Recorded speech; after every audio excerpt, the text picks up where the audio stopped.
大家好，我是冯小厨。昨天提前一晚上找摊贩订了一个猪心，今天分享2道家常菜。先把猪心切开，然后这些血管的这些全部要给它切开，等一下比较好清洗。把它切成小块。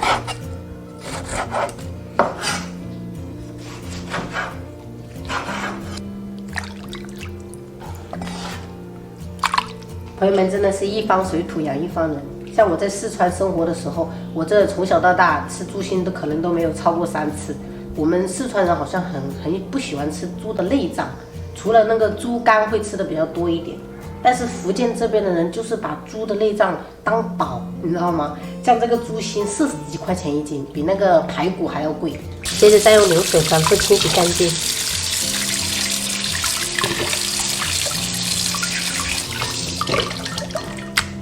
冷水下入猪心，加入姜片、葱节、适量料酒，大火煮开。烧开过后撇掉浮沫，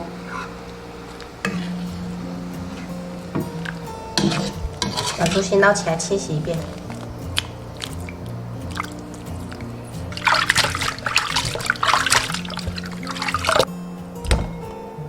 朋友们，把猪心加入到炖锅里面，我还留了3块，等一下我们做第2道家常菜。这个是提前去核的红枣，还有莲子，这个莲子一定要给它去籽，不然等一下会苦。这个是泉州的龙眼干，这个也叫桂圆，加一些进去，再放入几片姜片，然后加入清水，7分满就可以了。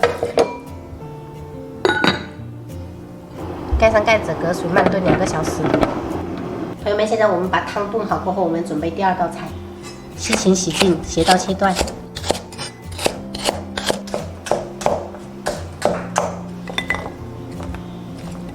准备切一些青红椒备用。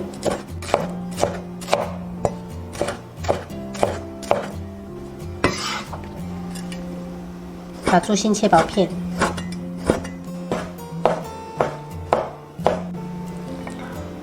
锅中开水，加入1勺盐，增加底味。滴一些食用油。下入西芹、青红椒，焯水30秒。朋友们，加入一些食用油，可以让这些食材增加亮泽。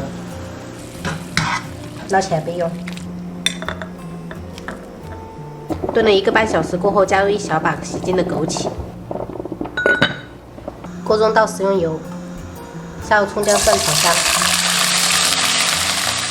炒香过后，下入猪心，下入西芹、青红椒，大火翻炒1分钟。然后转小火调味，下入1小勺盐。1小勺白糖，一点点鸡精，适量的蚝油，再开大火翻炒30秒，关火。炖好过后加入盐调味，一道非常适合秋冬天喝的猪心汤就做好了，朋友们。妈，哎，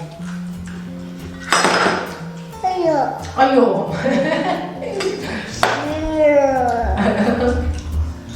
怎么会发出这种声音？哎呦！